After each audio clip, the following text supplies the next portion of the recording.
Mesdames et Messieurs, chers amis auditeurs et téléspectateurs de KTO, au nom du cardinal André XXIII, qui célèbre en ce moment même à Chartres la messe des rameaux avec le pèlerinage des 2000 jeunes des diocèses d'Île-de-France, je suis heureux de vous accueillir pour la dernière conférence de ce carême 2012 qui nous sera donnée par M. Andrea Riccardi, fondateur de la communauté Sant'Egidio et actuel ministre de la coopération internationale et de l'intégration du gouvernement italien. Cher monsieur, c'est une grande joie et un grand honneur de vous recevoir parmi nous aujourd'hui. Et nous vous disons déjà toute notre gratitude d'avoir pu trouver le temps de venir à Paris au milieu d'une vie de ministre particulièrement dense. Vous êtes, malgré vous certainement, une des grandes figures de l'Église catholique de ce début du XXIe siècle et l'une des personnes les plus autorisées pour conclure ces conférences consacrées à la solidarité, à la manière de vie qu'elle structure et à l'espérance qu'elle suscite. Le charisme de la communauté de Sant'Egidio que vous avez fondée lorsque vous étiez lycéen et qui compte aujourd'hui plus de 70 000 membres à travers le monde, allie en effet l'écoute de la parole de Dieu et le service des plus pauvres et des plus fragiles. La prière et l'action au cœur du monde, la réflexion universitaire et la médiation diplomatique internationale, l'œcuménisme et le dialogue interreligieux. La présence aujourd'hui du pasteur Claude Batty atteste de ce travail œcuménique au cœur même de la vie de la communauté Sant'Egidio.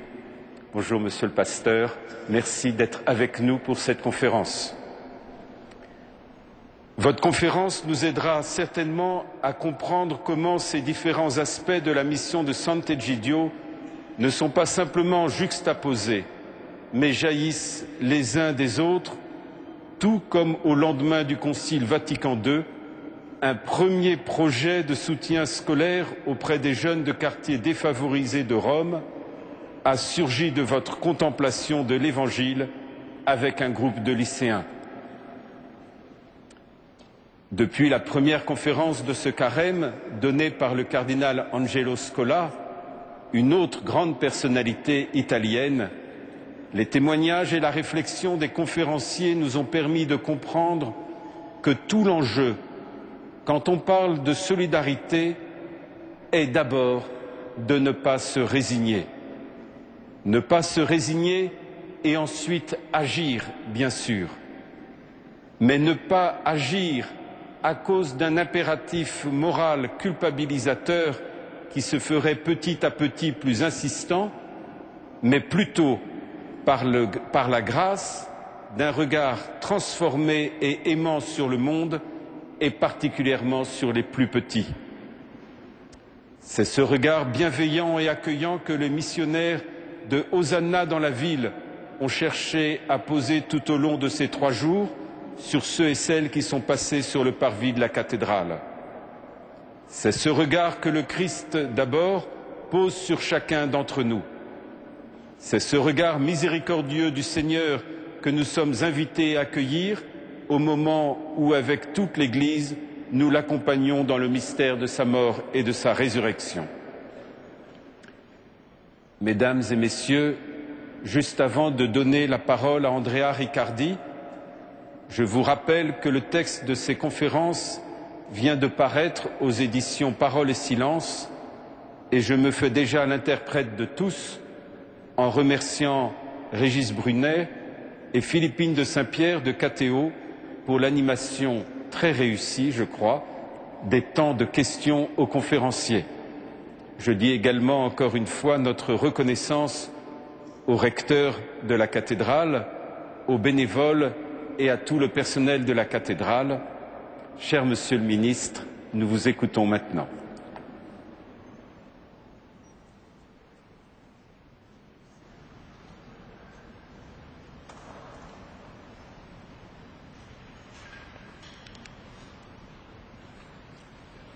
Je vous remercie, Monseigneur Beau, pour votre aimable accueil. Messieurs, dames, chers amis, parmi eux, je vois et je veux saluer le pasteur Claude Batti et des autres amis ici présents. Je suis très heureux de prendre la parole devant vous au cœur de l'église de Paris, dans la cathédrale de Notre-Dame. Ces conférences de carême montrent le vrai visage de cette cathédrale, pas seulement un monument. Les conférences de carême, nous le savons, sont nées d'une idée lancée par Frédéric Osnam après le bouleversement des années 1830, lorsque le catholicisme, les catholiques découvrirent avec amertume à quel point une large partie de la société parisienne était devenue étrangère à l'Église. Depuis ce temps-là, les conférences s'efforcent de s'adresser à la ville et aux chrétiennes. Au cours de ces 2 derniers siècles, Paris a été pour l'Église universelle un laboratoire de la rencontre entre la foi et les grands changements de la modernité. Un laboratoire qui a affronté de crises et permis de nouvelles espérances. Un évêque libanais, Monseigneur Caudre, disait que l'Église est le cœur du monde, même si le monde ignore son cœur. La ville peut ignorer l'Église, mais comme ce cycle de conférences le montre, l'Église garde toujours au cœur la cité des hommes. Aujourd'hui, messieurs, dames et chers amis, nous vivons une étape délicate dans la vie des femmes et des hommes. Quelle est cette étape? Il s'agit presque d'une mutation anthropologique qui se réalise, qui a commencé depuis plusieurs décennies, mais qui connaît aujourd'hui une grande accélération. Sur la grande scène du monde globalisé, la vie devient de plus en plus et inexorablement individuelle. Le fort de la vie communautaire, familiale, solidaire sont toujours plus secondaires par rapport à la vie individuelle. Et quelquefois, elles vont jusqu'à s'estomper ou à disparaître.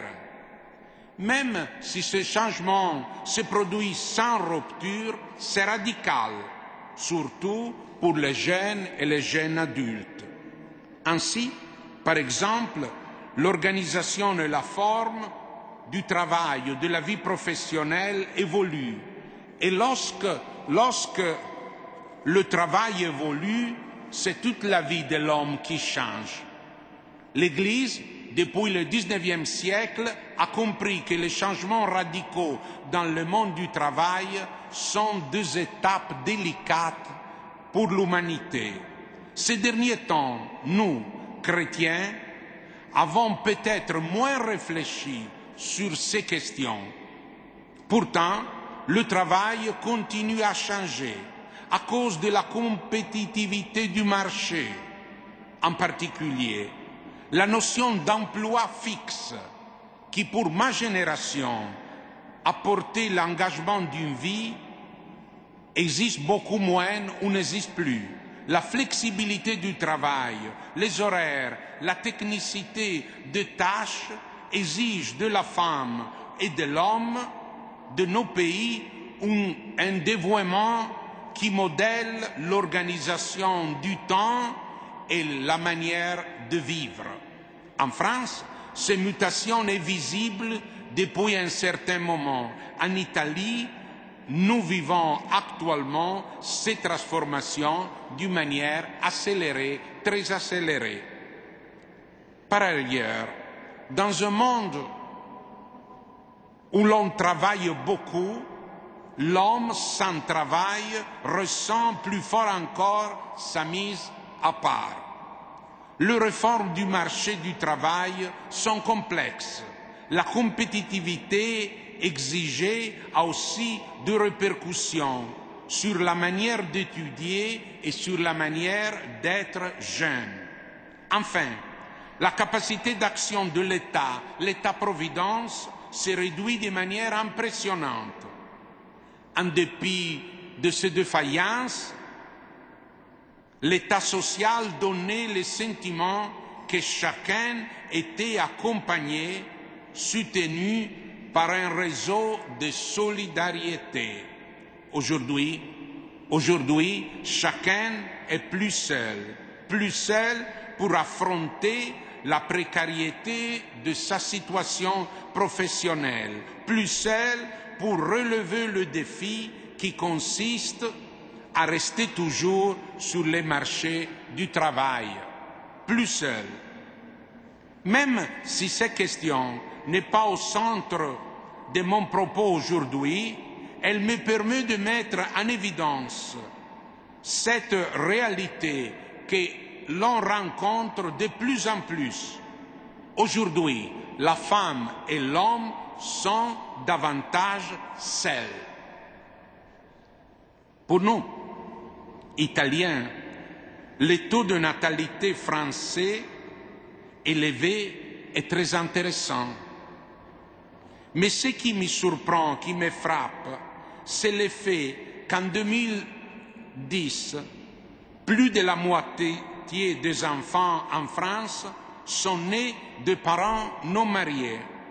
Nombreux sont donc ceux qui considèrent que le mariage, que la famille ne sont pas utiles pour avoir des enfants et pour élever des enfants.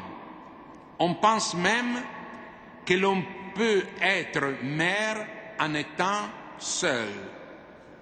C'est encore un signe fort de la propension de nos contemporains à mener une vie conçue d'une manière individuelle.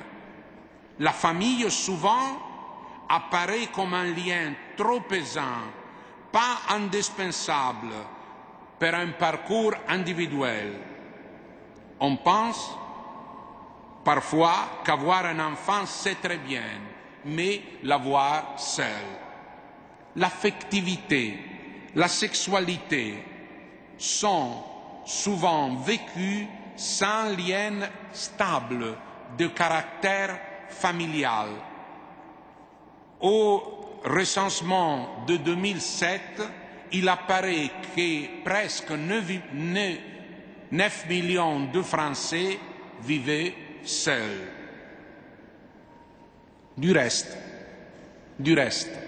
bien des réalités collectives sont entrées en crise, se sont resserrées ou ont disparu. Il suffit de penser aux partis politiques. Aujourd'hui, on fait de la politique devant la télé, en assistant au talk show, plus que participant aux discussions dans les sections du parti, aux conventions, aux meetings.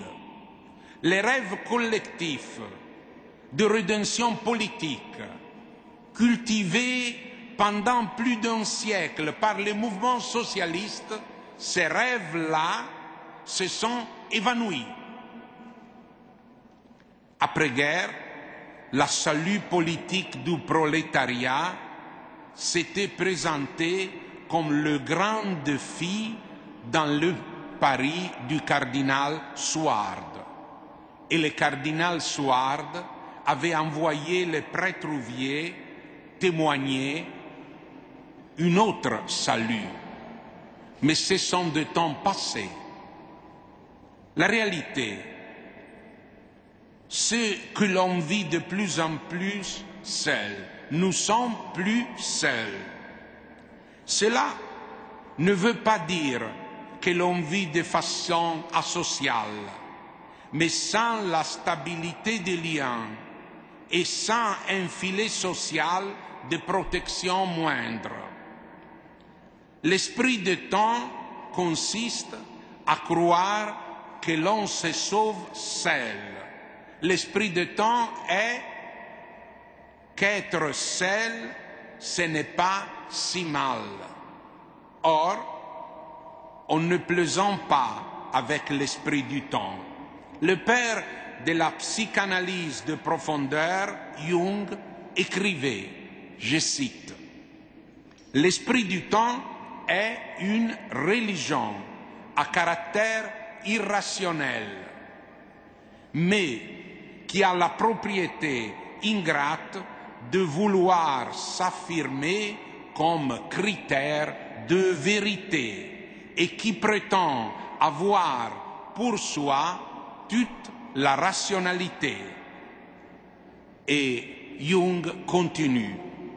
Penser différemment génère toujours un sentiment de gêne, dont l'impression que quelque chose en toi n'est pas juste.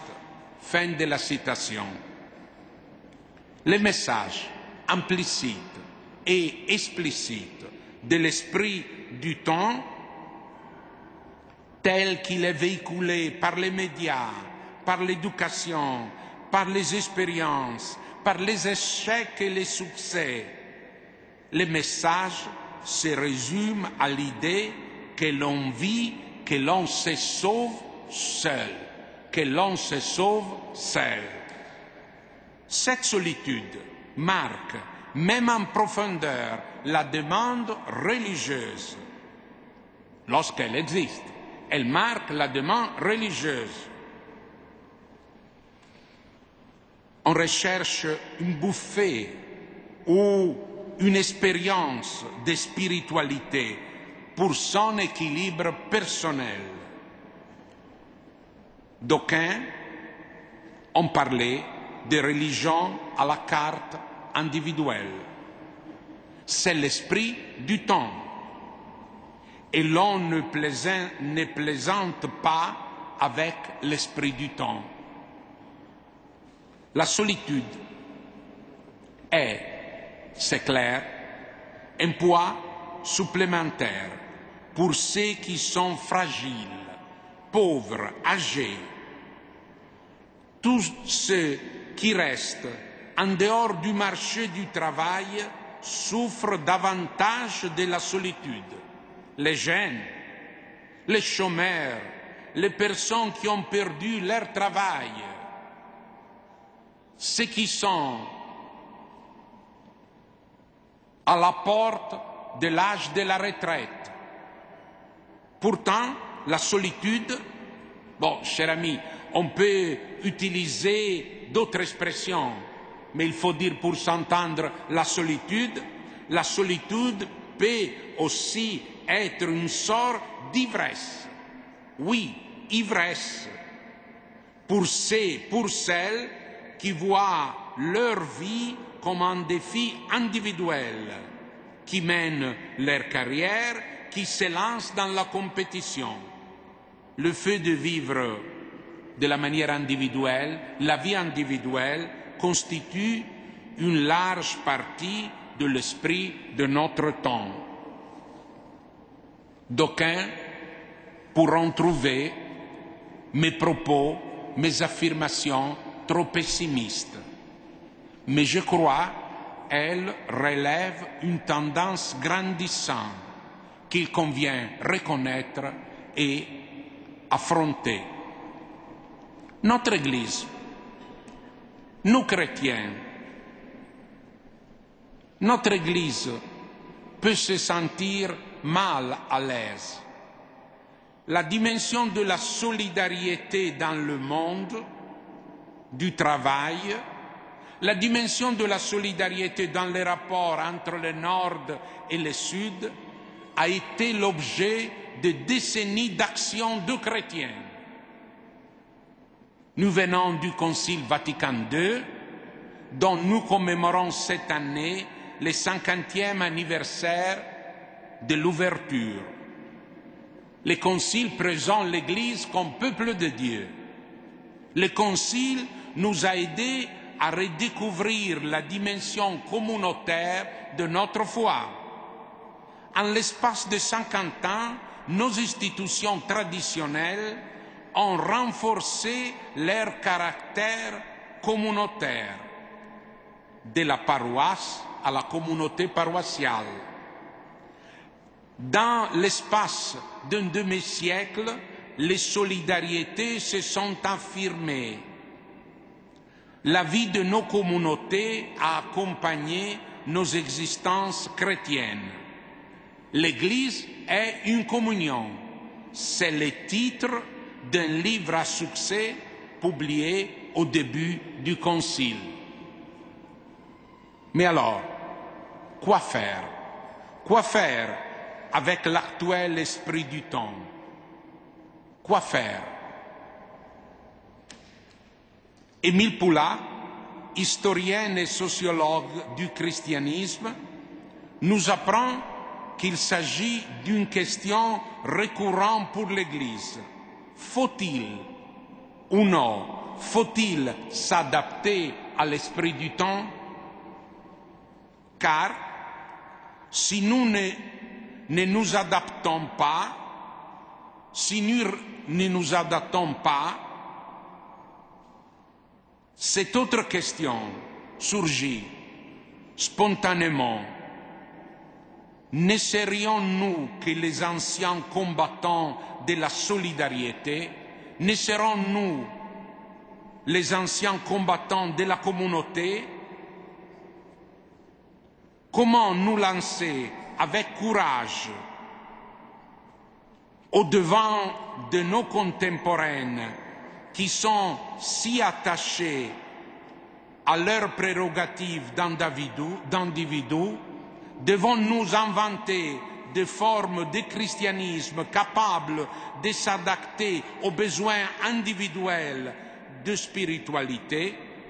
Il est vrai que ceux qui insistent sur la solidarité ou la communauté peuvent se sentir un peu hors de temps, un peu comme des anciens combattants.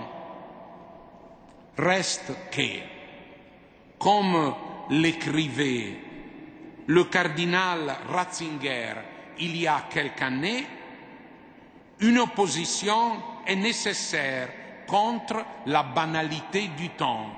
Une opposition est nécessaire contre la banalité du temps. Il disait, l'Église peut être moderne en étant antimoderne, mais prenons garde, toutefois, il ne s'agit pas de s'opposer pour s'opposer, d'exister en s'opposant. Ce serait là une forme de traditionnalisme ou de fondamentalisme. Il convient de regarder avec sympathie la réalité de la femme et de l'homme d'aujourd'hui, mais en la saisissant dans sa complexité dramatique.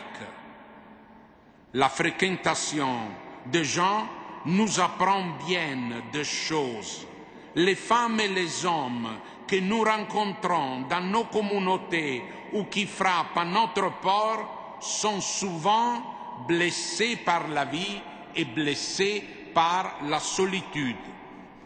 Les pauvres qui habitent nos villes nous disent la douleur de leurs conditions. La vérité sur l'homme qui vient de la parole de Dieu, écrite dans les premières pages de la Bible, nous revient à l'esprit, telle qu'elle découle du regard de Dieu sur l'homme. On lit dans la Genèse, je cite, « Le Seigneur Dieu dit, il n'est pas bon que l'homme soit seul. Il faut que je lui fasse une aide qui lui soit assortie. Il n'est pas bon pour l'homme d'être seul. Il a besoin d'une aide semblable qui lui soit assortie. ce qui signifie qu'il a besoin d'une femme, d'un être humain pour être avec lui, d'un être humain, pas d'un outil supplémentaire, pas d'un outil supplémentaire. La sagesse de l'Ecclésiaste, Coëlette, médite sur cette affirmation. Mieux vaut être deux que seul. Celui qui est seul, s'il tombe, il n'a personne pour le relever. Nous aussi, en regardant les femmes et les hommes contemporains, nous ne pouvons pas nous empêcher de répéter cette ancienne vérité. Il n'est pas bon que l'homme soit seul. C'est notre manière de s'opposer. Nous le disons fort de la connaissance de nombreux blessés de la vie. Ce n'est pas tout. Ni la dimension communautaire de la vie chrétienne, ni la place centrale de la solidarité ne sont un produit de l'esprit du 68 ou du mode de pensée des années 60 ou du Concile. Communauté et solidarité ne sont pas non plus une découverte du XXe siècle. Le message du Concile n'est pas le fruit du mode du tout solidaire ou du tout communautaire. Vatican II a rappelé dans le siècle XXe la grande tradition de l'Église. Et la doctrine sociale de l'Église n'est pas le passé. Chers amis, n'exagérons pas nous, n'exagérons-nous pas. Où est cette solitude? Il a bien l'État, il a bien les institutions, l'assistance sociale, même si la crise économique impose des réductions. Il se présente des cas extrêmes de pauvreté, de fragilité. Mais sommes-nous vraiment marqués par la solitude? Les chrétiens, forts de la connaissance de l'humanité contemporaine, ont compris le vide, la douleur créée par la solitude. Ils l'ont compris à partir de pauvres. Même si durant les crises économiques, l'absence des liens sociaux favorise la pauvreté et l'isolement, il n'est pas moins vrai que dans un moment donné ou dans un autre moment de la vie, la pauvreté touche tout le monde. La pauvreté peut toucher tout le monde, même ceux qui passent une bonne partie de leur existence dans le bien-être ou en bonne santé. La pauvreté touche tout le monde lorsque nous devons affronter la maladie, la vieillesse. Et la pauvreté est insupportable en étant seule. La pauvreté est insupportable en étant seule. Les pauvres, souvent, révèlent la vérité de la vie. Toute leur existence crie les besoins de solidarité, d'aide, de famille, de communauté. Il n'est pas bon que l'homme soit seul. Solidarité, famille semblent inscrites dans nos chromosomes. Le réalisme de l'existence nous fait saisir un besoin élargi, diffus de solidarité. C'est que notre histoire chrétienne nous enseigne est donc réaliste et convient à tout homme. L'Église, dans nos villes, dans nos banlieues, est le lieu où les hommes se croisent. Les petites communautés, les petites paroisses semblent socialement insignifiantes, mais par leur existence, par la fraternité qui les anime, à travers le rassemblement eucharistique et eucharistique dominical, elles montrent dans la vie quotidienne que l'Église est communion.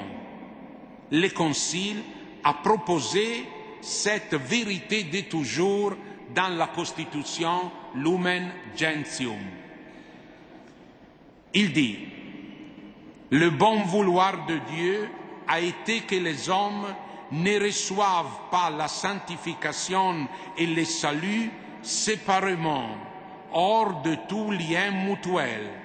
Dieu a voulu en faire un peuple qui les connaîtrait selon la vérité et les servirait dans la sainteté. Dieu ne sauve pas les hommes individuellement. C'est la solidarité spirituelle, humaine d'un peuple, d'une communauté petite ou grande. C'est la communion. Cette communion, en tant que solidarité de cœur, est une étape décisive de la maturité chrétienne et de la grande tradition de l'Église.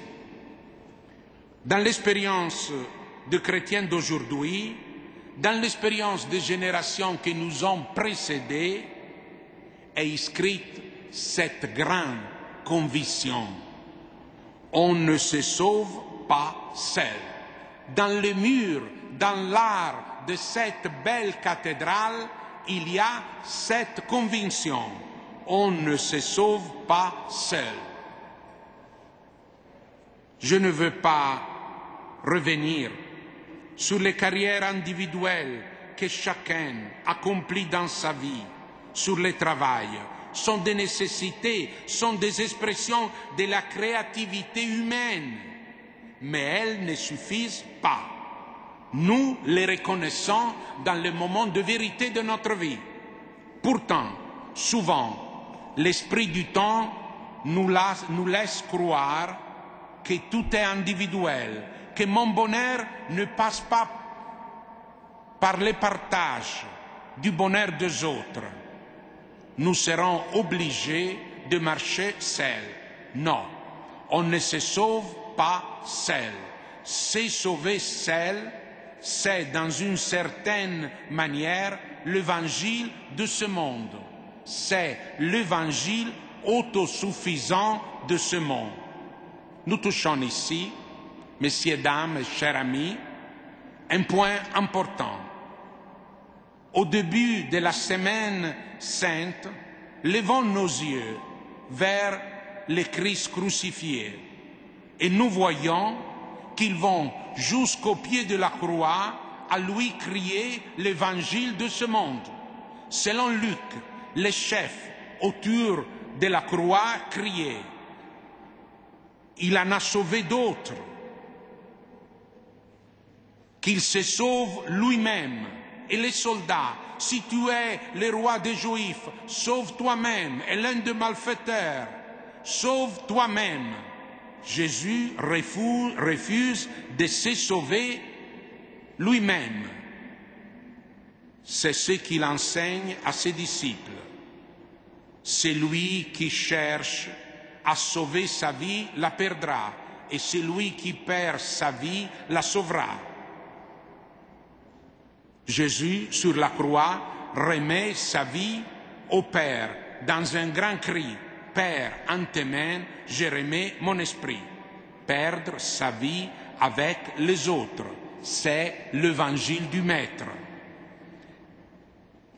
À travers le siècle, les communautés des disciples de Jésus poursuivent dans cette route. Perdre sa vie pour les autres, se sauver soi-même n'est pas la loi suprême de la vie. Le bonheur consiste à donner la vie aux autres. Il y a plus de joie à donner qu'à recevoir, enseigne Jésus. Le christianisme mûrit dans un environnement communautaire. Il s'exprime dans le don et dans la solidarité. On ne se sauve pas seul, mais dans la participation à la communauté, à la table de l'Eucharistie, en se consacrant au service de la solidarité, un souverain à la fraternité. Et c'est dans le contexte d'une conception individuelle de la vie que communauté et solidarité retrouvent une valeur prophétique. En ce sens-là, la doctrine sociale, c'est la réflexion sur comment vivre la solidarité aujourd'hui. L'Église, dans son expérience d'humanité, sait avec réalisme que la cohésion sociale dépend aussi de la solidarité.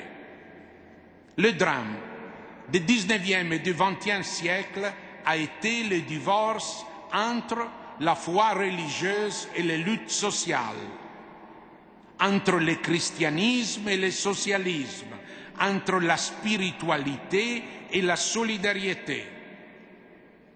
Olivier Clément, ce grand Français enraciné dans l'Orient chrétien, disait que la séparation entre les sacrements de l'autel et les sacrements du pauvre a été une des plus grandes tragédies du siècle passé.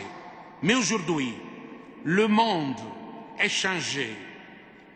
Aujourd'hui, les chrétiens ne sont-ils pas les grands amis des pauvres?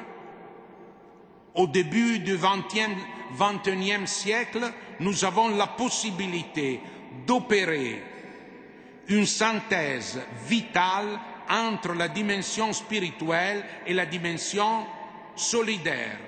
Pour Clément, la dimension sociale et la dimension spirituelle sont soudées, car l'amour naît de la prière. Nous ne devons pas avoir honte d'un parcours de solidarité enraciné dans l'esprit. C'est très réaliste. Ces dernières décennies, nous avons pu voir certains parcours de solidarité chrétienne s'épuiser, pas en raison du manque de courage ou de compétences, mais parce qu'ils se sont détachés d'une vie de foi qui est la vraie source de la charité. La solidarité est intrinsèque au christianisme. L'identité chrétienne est liée à l'amour pour les pauvres et à la solidarité. Ici, il y a les germes du christianisme du troisième millénaire. Si l'on aime les pauvres, on devient mystique. C'est l'enseignement de Grégoire le Grand, évêque de Rome, qui vécut l'écroulement du monde et qui connut la pauvreté. Il fit de l'expérience mystique de l'amour du prochain. Il eut l'intuition que les pauvres sont la part essentielle de l'Église. Grégoire disait, plus on se dilate dans l'amour du prochain, plus on s'élève dans la connaissance de Dieu. Ça, c'est Grégoire. La solidarité donne la dignité aux chrétiens. Dit Grégoire, celui qui se penche vers son prochain acquiert la force de rester droit. Et la solidarité n'est pas une activité optionnelle, mais elle est constitutive de la vie chrétienne. Benoît XVI, en visitant la soupe populaire de la communauté de Sant'Egidio, a déclaré « L'atmosphère familiale que la communauté s'applique à créer autour de personnes qui sont seules ou dans les besoins naît de l'écoute attentive de la parole de Dieu et de la prière. Une vie chrétienne est une amitié de Dieu et des pauvres, spirituelle et sociale, sans divorce. Ainsi s'évite la scission entre une spiritualité éloignée des hommes et un engagement social sans force religieuse. Telles sont les semences de la plénitude d'un christianisme qui grandit dans l'histoire. Ici, il y a la fonction décisive des laïcs. Les laïcs sont les hommes de la solidarité. C'est ainsi que Jean Chrysostome déclare: ne tenez-vous pas à grand honneur de prendre entre vos mains cette coupe sacrée dont Jésus-Christ même doit boire et de l'approcher de votre bouche? Et ne savez-vous pas qu'il n'est permis qu'aux prêtres seuls de vous présenter le calice où est le sang du Christ? Mais je n'examine point avec rigueur, vous dit Jésus-Christ, la grande bien que je vous donne pour les comparer avec ce que je reçois de vous. Je recevrai de bon cœur ce que vous me donnerez. Quoique vous ne soyez que laïcs, je ne rejetterai point votre don. C'est le Christ même, pauvre, qui parle. Chrysostome identifie le Christ avec les pauvres, mais il ajoute qu'aider les pauvres fait de nous des prêtres. Il existe un sacerdoce qui a la dimension de la solidarité. Dans les blessés de la vie, les chrétiens voient en premier lieu des hommes aimés par Dieu. Solidarité, spiritualité se nourrissent l'une l'autre. Les dimensions concrètes de la solidarité sont multiples. Deux dimensions quotidiennes de la vie, elles parlent de dimensions quotidiennes de la vie. Mais quand on se déplace dans la ville, les chrétiennes sont appelés à ne vivre uniquement seuls et pour soi-même. Il y a une solidarité quotidienne qui devient action dans le rapport avec les plus nécessiteux. Les autres ne sont jamais étrangers pour les chrétiens, surtout s'ils sont pauvres.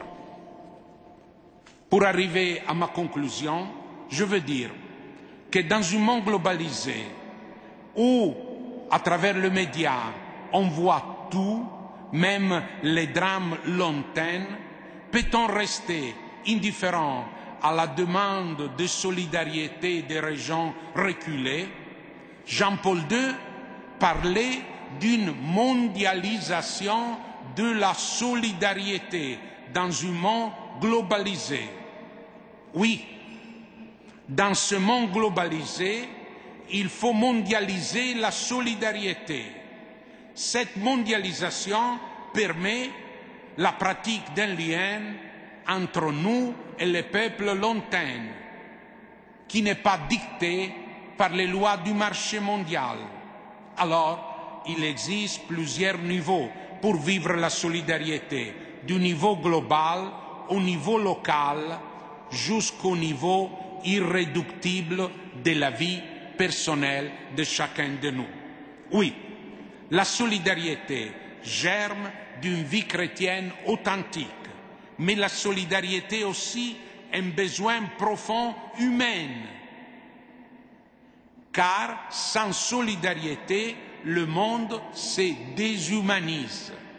Nous sommes au risque de déshumanisation dans un monde de femmes et des hommes seuls. Et nous possédons ce trésor dans le vécu de nos communautés, dans les pensées de l'Église. C'est un chemin à pratiquer, un chemin qui lie mon bonheur personnel au bonheur des autres. Oui, parce qu'on ne peut pas se sauver tout seul, on ne peut pas être heureux tout seul. Une solidarité davantage vécue et davantage réfléchie ne peut pas devenir la culture que l'Église offre au monde. La culture que l'Église offre au monde, c'est la solidarité. Permettez-moi de conclure en affirmant que la solidarité est la culture dans laquelle se manifeste la vie chrétienne dans la société. Culture peut s'entendre au sens latin du mot. l'effet pour chacun de se cultiver personnellement au quotidien, mais peut aussi s'entendre comme pensée, comme proposition, à la lumière de laquelle il convient de prospecter les voies de l'économie de demain. Nous nous trouvons devant un grand besoin de notre temps, la solidarité. Mais nous nous trouvons devant quelque chose qui nous appartient, que nous pouvons vivre. La solidarité, c'est le talent de notre histoire. La solidarité, c'est le talent de notre histoire. Le cacherons-nous en l'enfouissant dans la terre par crainte? Cacherons-nous le talent de la solidarité ou le ferons-nous fructifier? Ce sont les grandes questions d'aujourd'hui pour nous tous. Merci de votre écoute.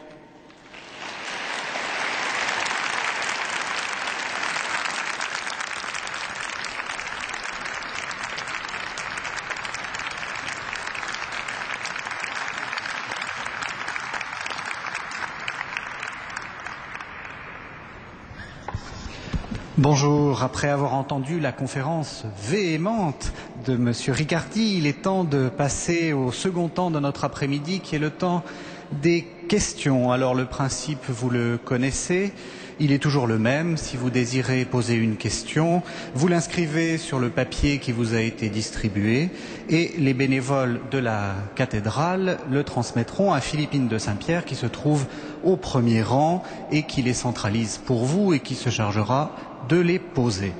Je vous rappelle que cette séance est retransmise en direct sur la chaîne KTO, Télévision catholique française, et en différé sur les radios chrétiennes.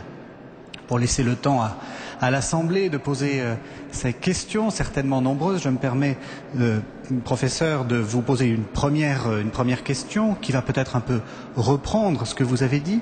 Vous avez dit que l'évangile de ce temps, c'est un évangile où on se sauve soi-même, c'est un évangile autosuffisant. Quelles sont pour vous les causes qui nous ont conduits à nous trouver à prêcher cet évangile-là ailleurs que dans les églises? Qu'est-ce qui a fait qu'on est passé, et peut-être même qu'est-ce qui a fait que l'Église a manqué sa prédication pour que certains croient que c'est ça, le véritable évangile? Je pense que le monde a changé, les utopies collectives se sont écroulées, le vieux monde des communautés de la campagne sont finis, l'urbanisation a fait le reste, l'anonymat de quartier et beaucoup de tissus sociaux, politiques, ecclésial, familial se sont affaiblis. Dans ce monde, l'homme, la femme, les jeunes se retrouvent plus seuls. Mais aujourd'hui, peut-être que cette solitude, au début, n'est pas perçue comme un mal. C'est notre condition aussi, c'est notre réalité. Mais quoi faire de cette solitude? Quoi faire de notre petite ou grande liberté? Ça, c'est le problème. L'Église a manqué, bon, peut-être, on ne pouvait plus prêcher. Mais je pense que dans notre histoire, l'Église, surtout dans les derniers demi-siècles, je parlais de la période après les conciles, l'Église a toujours cherché de vivre en communion et aussi de prêcher, de réfléchir et de pratiquer sur la solidarité. La question aujourd'hui, quand on parle de solidarité ou de communauté, ne sommes-nous pas des anciens combattants? C'est-à-dire, ne sommes-nous des anciens du 68, des conciliaires, des hommes liés à une idée trop communautaire, aussi pour la spiritualité? Ce ne vaut plus 10 minutes d'intense concentration dans sa chambre en pratiquant je ne sais pas quel modèle de spiritualité, que participer à la messe le dimanche dans une petite paroisse, pas pleine comme cette église, peut-être un peu plus vide. Alors je pense qu'ici sont les questions d'aujourd'hui. Mais il ne faut pas condamner l'homme d'aujourd'hui, il ne faut pas condamner nous-mêmes, mais il faut regarder cette solitude dans une manière, avec une attitude pleine de sympathie, mais aussi critique. Sont vraiment heureux les femmes et les hommes seuls? Philippine, peut-être que nous pouvons poser une première question des auditeurs de la cathédrale. Et alors d'abord des réactions sur cette question de la solitude. D'abord, est-ce que vous n'esquivez pas une vérité profondément humaine qui est qu'on est seul et on meurt seul? Il y a donc bien une dimension profondément individuelle à notre vie. Et puis au fond, cet individualisme que vous critiquez tellement, est-ce que avec la recherche d'autonomie, il n'a pas favorisé aussi l'engagement personnel dans l'époque contemporaine? Je pense que c'est, dans une certaine manière, c'est vrai qu'on est seul et on meurt seul. Mais ce n'est pas vrai aussi, car on est dans une famille et on espère de ne pas mourir seul, on espère de mourir accompagné. Et je pense que la liberté, c'est une grande conquête et l'autonomie de choix, c'est une grande conquête. Mais pourquoi faire? Ça, c'est le grand problème. Le problème d'aujourd'hui, c'est gérer ses capacités et dans quel sens. Alors, quand je parle de solitude, je ne démonise pas le temps d'aujourd'hui au nom d'une civilisation villageoise ou d'une civilisation communitariste. Mais je vois cette réalité dans son double aspect. Possibilité de choix, d'engagement, d'améliorer sa situation, mais aussi limite, faiblesse. Et il y a un proverbe en italien qui dit « Aussi la reine a besoin de sa voisine ». Claire. La traduction est par moi. Aussi la reine a besoin de sa voisine. Aussi la reine, c'est-à-dire la solitude dans certaines conditions, c'est une maladie en plus. Quand on est malade, si on est seul, est deux fois malade. Philippine, une autre question. Alors pour aller un peu plus loin sur le même thème, cet individualisme de l'esprit du temps, il conduit, vous l'avez souligné souvent, au refus du lien familial. Comment, aussi bien dans son action personnelle que politique, faire en sorte que notre société redécouvre les valeurs familiales? Je pense que c'est un problème de culture. Nous sommes, comme disait Wojtyła, dans une poésie des années 50, dans les années sombres de son vie polonaise. Il sombre dans le sens qu'il ne voyait pas le futur. Wojtyła écrivait « L'homme souffre par manque de vision ». Aujourd'hui, notre société souffre par manque de vision. Ça, c'est le grand problème de nous, Européennes. Je pense qu'il y a une force des idées et une force de la culture.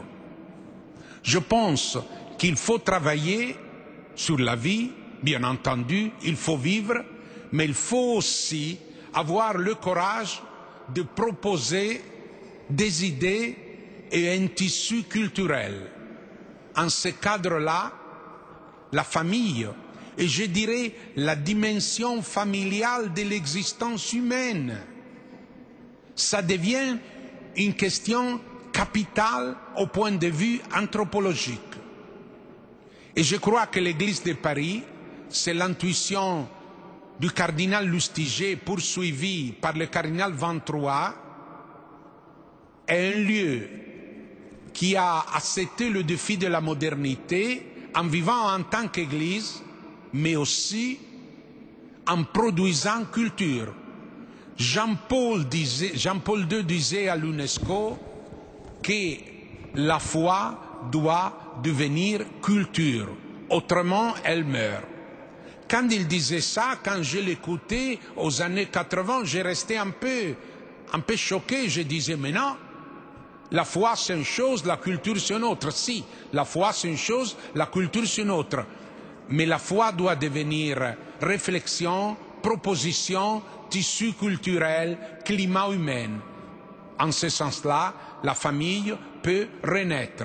Il ne s'agit pas, cher ami, seulement de défendre nos valeurs. Il faut montrer que nos valeurs sont beaux, que nos valeurs sont humaines, que nos valeurs, excusez-moi de le dire comme un propagandiste, sont le meilleur au point de vue humain.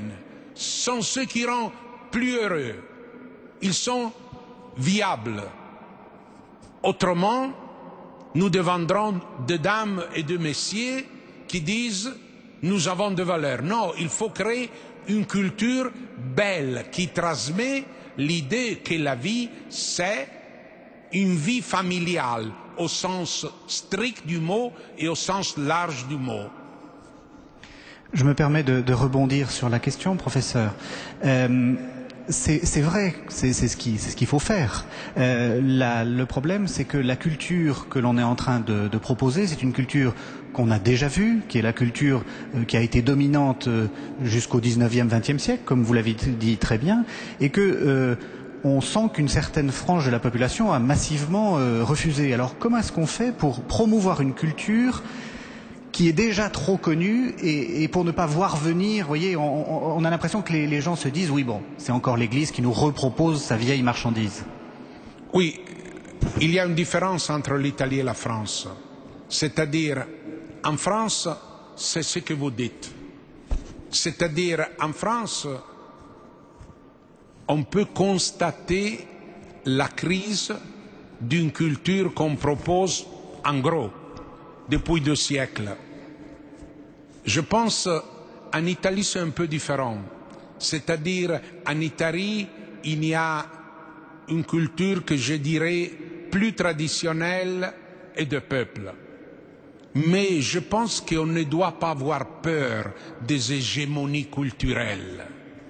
Le grand théoricien marxiste italien, que c'est un grand intellectuel du siècle passé, Gramsci, Antonio Gramsci, disait que la vraie lutte politique, il disait, c'est pour l'hégémonie culturelle.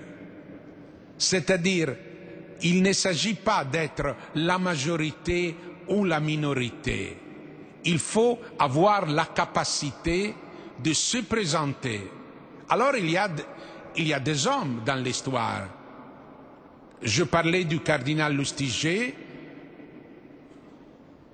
dans une Paris que ce n'était pas une ville très à l'aise avec l'Église. On peut parler de Jean-Paul II, qu'il est devenu pape dans un moment où mon ami le professeur Delumeau écrivait « Le christianisme est en train de mourir ». Il n'y a pas un déterminisme dans l'histoire. Les grands historiens disent que les minorités font l'histoire. Notre manière de faire l'histoire, c'est de vivre, surtout de vivre, mais aussi de penser et de proposer. Mais Gramsci, je continue, pardon. Gramsci pensait qu'il fallait se saisir de certains postes clés, en particulier les médias, en particulier certaines choses qui établissaient la culture. Pour vous, quel est le programme? Où est-ce qu'il faut, puisque les forces sont pas forcément très grandes, quels sont les points essentiels sur lesquels se concentrer pour créer une nouvelle culture? Bon, Gramsci, si vous permettez au professeur que j'étais, ne pensez pas au poste clé quand c'était pendant le fascisme, et son poste clé, c'était la prison. C'est un penseur isolé. Non, j'insiste sur ça, cher ami, pour vous dire que la force n'est avoir le pouvoir seulement. Ça, c'est une vieille idée, c'est une tentation aussi catholique, mais pas seulement catholique, grâce à Dieu. C'est une tentation humaine. Les points clés, selon moi, sont, je me répète, vivre, pour nous chrétiens, vivre d'une manière authentique. Le vécu, c'est capital. Sans vécu, nous ferons de bibliothèque. Mais aussi, et je viens au poste clé, n'avoir peur de communiquer, n'avoir peur d'entrer dans les débats, n'avoir peur de se proposer. Pour ça, les traditionnalismes et les fondamentalismes ne nous appartiennent pas. Nous n'acceptons pas d'être les ghettos des justes, les derniers des Mohicans qui gardent la juste manière de vivre. Le Concile ne nous a pas enseigné à nous renoncer à la vérité de la parole de Dieu, mais à regarder le temps d'aujourd'hui avec sympathie. Ça, c'est le mot-clé. Sympathie. Et sympathie, c'est aussi communiquer. Les médias, vous avez cité, nous ne devons pas avoir peur des médias. Je crois que l'Église de Paris n'a pas peur des médias. Nous sommes en train d'être transmis sur les médias et d'autres. Mais nous ne devons pas aussi être, pardonnez-moi le mot, je ne sais pas si on peut l'utiliser en français, victimiste. Quelquefois, nous, catholiques, nous, chrétiens, nous faisons les victimes devant une société sécularisée. Quand on a une belle communauté, chrétiens vivants, quand on a une belle église comme Notre-Dame, on ne peut pas faire les victimes. C'est-à-dire, quand on a un vécu, on a des chances. Philippine, vous qui n'avez pas peur des médias, posez donc une question de l'Assemblée. Oui, professeur, vous avez parlé du divorce entre l'autel et les pauvres au XIXe et au XXe siècle. Et vous appelez à ce que ce XXIe siècle soit celui d'une synthèse entre les dimensions spirituelles et sociales. Pensez-vous, d'une part, que nous en prenions le chemin, et d'autre part, comment faire concrètement face à l'ampleur des besoins pour ne pas se laisser absorber par l'action? Je pense vous avez posé une question que ça mériterait 2 conférences, ou un cours de conférence, une semaine de conférence. Alors, je pense, c'est Olivier Clément qui le disait, mais tous les historiens le savent, les 2 siècles passés sont les siècles de divorce entre les grandes questions de la solidarité et l'autel, la foi. Il y a eu des chrétiens qui ont tenu ensemble, mais il s'agit d'une minorité. Aujourd'hui, je crois qu'il y a une vraie tombée d'intérêt pour les questions sociales. Je dis aussi dans le monde culturel et politique qui était plus sensible à ces questions de justice, de solidarité. C'est un drapeau qui n'est pas tombé à terre, mais il est laissé dans un coin. Je crois que pour nous chrétiens, nous avons vécu une autre expérience lourde dans les années passées, c'est de nous engager, de mettre en second plan la dimension spirituelle, de séculariser notre action sociale. Notre action sociale a perdu ses racines. Elle s'est politisée, professionnalisée, institutionnalisée, mais elle a perdu les racines de son humanité. Ça, c'est une histoire que la France, l'Italie, l'Allemagne connaissent très bien. Alors, peut-être c'est l'histoire des parcours courageux, mais je crois qu'on ne reste pas avec les pauvres si longuement si on n'a pas une fois vécu. Dans des journées pleines d'engagement, on ne dédie pas une demi-heure au travail à l'autre si on n'a pas une foi vivante. Un jour, Daniel Mitterrand, qui n'était pas une habituée des églises, elle me disait « Pourquoi quand je vais dans des coins misérables du monde, avec des pauvres perdus, je trouve toujours une sœur ou un chrétien. Pourquoi? Il faut travailler sur ce pourquoi. Ce pourquoi, c'est notre force, c'est-à-dire cette union, cette synthèse créative et vivante de spiritualité et de solidarité. Philippine, une autre question. Merci. Oui, une demande peut-être d'explication ou en tout cas d'exemple. Vous avez dit les pauvres révèlent la vérité de la vie. Est-ce que vous pouvez expliquer ou donner des exemples concrets?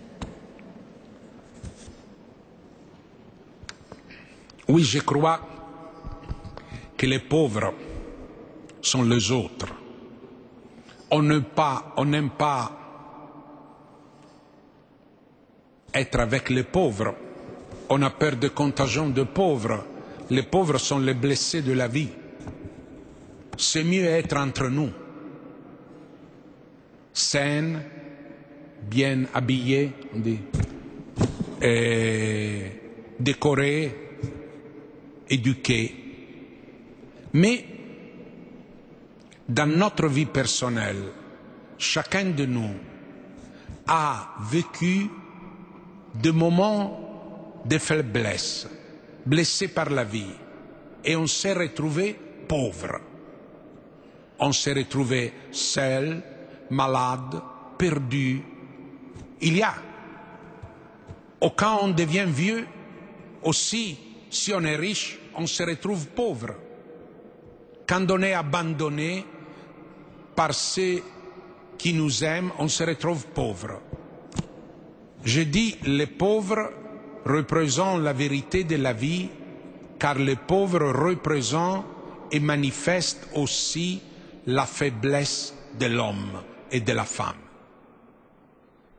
En ce sens-là, les pauvres, c'est un témoin de la vérité humaine, de la faiblesse parmi nous. Philippine, une autre question.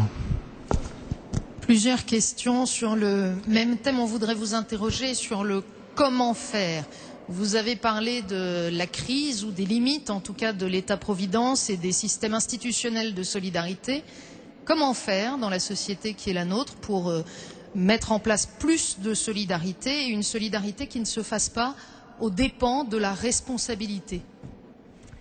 Mais c'est une question qu'on devait poser à M. Camdessus, qui est ici, et j'ai saisi l'occasion de le saluer. Mais je crois que notre Europe a été la chance d'avoir un modèle d'État social plus ou moins réussi, plus ou moins réalisé, et je pense que ça, c'est aussi une richesse de notre histoire. Mais cet État ne suffit plus. Cet État n'a pas les ressources. Moi, l'expérience que j'ai faite en Italie, c'est la souffrance de couper. Couper, ça coûte trop cher, il n'y a pas de l'argent, il faut couper. C'est vrai, l'état social se réduit. Les hommes et les femmes deviennent plus individualistes. Il faut, selon moi, développer une culture et une pratique de la solidarité. Il faut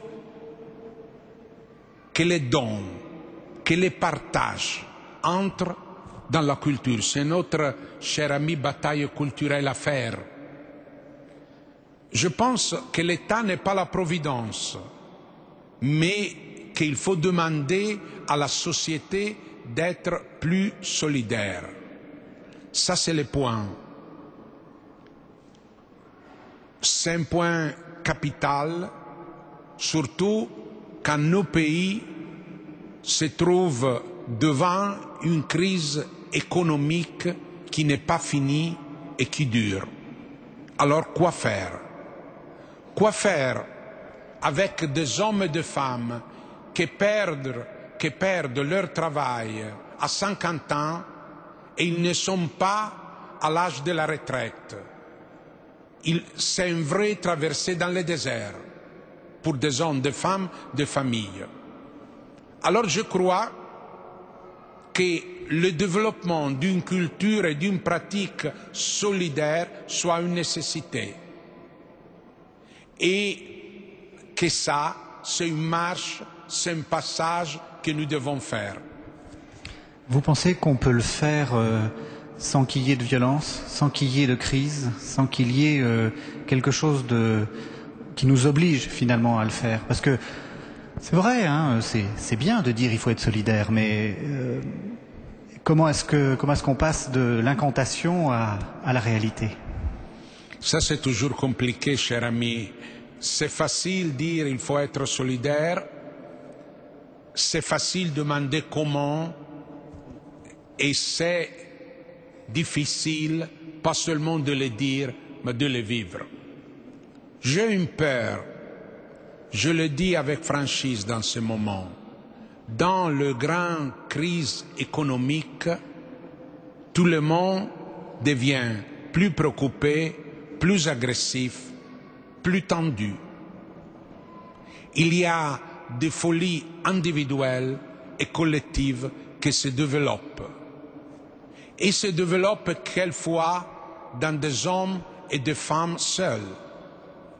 Il y a eu des cas de suicide d'hommes qui ont perdu le travail, d'entrepreneurs qui avaient fait faillite. Il y a eu des cas de folie antisémite ou de folie homicide, comme le cas de Toulouse. Je pense qu'il faut exercer, nous tous, nous qui vivons la vie de chaque jour, une action responsable, une attention aux autres. Il faut être attentif à ses proches. Il ne faut pas être indifférent à ce qu'on rencontre sur le travail, dans la rue. C'est difficile de répondre, car on ne peut pas proposer ici un décalogue de solidarité. Ça, c'est mieux pour une campagne électorale que pour une cathédrale. Mais je crois qu'il faut changer de mentalité. Il y a dans ce moment, dans notre société, de dangers, de grands dangers, de dangers antagonistes. Et on le comprend bien, car on n'est pas satisfait, on n'est pas sûr. On doit payer des impôts en plus. Alors il y a une rébellion. Mais contre qui? Qui a le vrai pouvoir? Avec qui protester? Ça, c'est le grand problème. Le pouvoir économique, c'est sans visage. Et alors, on conçut des antagonismes, des agressivités. En ce sens-là, une société plus responsable et plus solidaire a une capacité d'éviter que les agressivités et les antagonismes deviennent des drames. Nous arrivons à la fin de cette séance de questions. Alors peut-être qu'une dernière question, Philippine. Une dernière question. Plusieurs souhaiteraient un témoignage un peu personnel aussi. On le sait, professeur, vous avez accepté une responsabilité dans le gouvernement, dans votre pays, en ce moment de crise. Est-ce qu'un ministre, un politique peut aujourd'hui agir? Est-ce que le pouvoir politique peut faire changer le cours des choses? Est-ce le sentiment que vous en avez? Moi, je vous remercie pour cette question personnelle à laquelle je suis content de répondre. J'ai toujours travaillé, j'ai toujours refusé de faire de la politique, car le choix de ma vie, c'était mon travail d'évangélisation, de solidarité avec la communauté de Sant'Egidio ou dans la société, pas seulement italienne, et c'est aussi mon travail de recherche et d'études, mon travail culturel. Mais nous étions, comme Italie, dans une crise énorme. La crise italienne risquait de devenir aussi une énorme crise européenne. C'est-à-dire, l'Italie n'est pas tellement petite que sa crise ne devienne aussi la crise de l'euro et la crise de l'Union. À ce moment-là, on m'a demandé d'entrer dans le gouvernement pour m'occuper de l'intégration des immigrés, de la coopération internationale et des autres tâches comme la famille et les jeunes. Et moi, j'hésitais, mais je pensais d'accepter. J'utilisais une phrase pour expliquer ça à mes amis. Je dis, je n'ai pas fait les services militaires pour des motifs de santé quand j'étais jeune. C'est le moment de faire les services militaires pour mon pays. Ça, c'était mon idée. En tant que possibilité d'agir, vous savez, la possibilité d'agir d'un gouvernement technique et de crise comme le gouvernement auquel je participe, c'est pas la possibilité, je dirais, de changer l'histoire, mais d'éviter que l'histoire de l'Italie et en conséquence l'histoire de l'Europe s'empire, que l'Italie s'écroule. On me pose la question, mais qu'est-ce qu'on fait pour les démunis? Qu'est-ce qu'on fait pour les pauvres? C'est dommage, on souffre, on fait vraiment peu. Mais je pense, si l'Italie faisait défaut, c'était le pire, surtout pour les couches, le milieu, les plus pauvres. Et c'était un drame pour la communauté. En 4 mois, on n'a pas fait le miracle, mais on a opéré un changement qui surprit beaucoup du monde. Mais pour répondre à cette question, je ne veux pas entrer dans un territoire politique. Quand je pensais mon engagement au gouvernement comme service militaire, je pensais que ça c'est un peu lourd. En réalité, c'est lourd car ça m'a changé la vie, il a changé mon rythme de vie, mais je suis dans une certaine manière heureux d'un travail transitoire et d'émergence où mon expérience humaine, car quand on parle de moi comme un technique, je ne suis pas un économiste, je ne suis pas un technique. Un jour, en taquinant mes amis et moi-même, je disais, je suis plutôt pyrotechnique que technique. Mais je trouve que mon expérience de l'humaine est valorisée. Peut-être une dernière question, justement une question un peu encore plus personnelle. Est-ce que ça a changé votre rapport à ce que vous avez fait depuis 40 ans? Est-ce que, à Sant'Egidio, est-ce que le fait d'avoir été ministre, ça a changé quelque chose à votre regard sur votre passé? Dans une certaine manière, en m'en changeant la vie, il a changé mes habitudes, mes engagements individuels, et il a changé que Sant'Egidio ne peut plus être aidé par la coopération italienne, mais ça c'est une autre question. Mais en substance, il n'a pas changé mon sentiment de fond, c'est-à-dire un sentiment de service. On constate, un ami à moi riait en disant que je suis passé du gouvernement charismatique au gouvernement technique. Je trouve que le travail dans l'institution et dans une institution lourde comme les institutions de l'État italien a besoin d'une grande patience et d'une grande ténacité. C'est-à-dire, la patience et la ténacité sont toujours la difficulté à vivre quand on travaille dans les institutions. Mais aussi, je trouve que dans un moment difficile pour l'Italie, seulement le 8% des Italiens a confiance dans les partis politiques. Il faut donner aussi aux Italiens le sentiment d'avoir un destin unis, car je trouve qu'il y a aussi un travail à faire politique en Italie pour redonner le sentiment d'être ensemble. Ça, c'est une autre expérience difficile mais intéressante que moi et nous faisons. Parler aux Italiens de leur futur, c'est-à-dire montrer une vision du domaine avec espérance. Nous arrivons donc à la fin de cette séance de questions. Je remercie chaleureusement Monsieur Riccardi de s'y être prêté. Vous savez que c'est un exercice extrêmement difficile.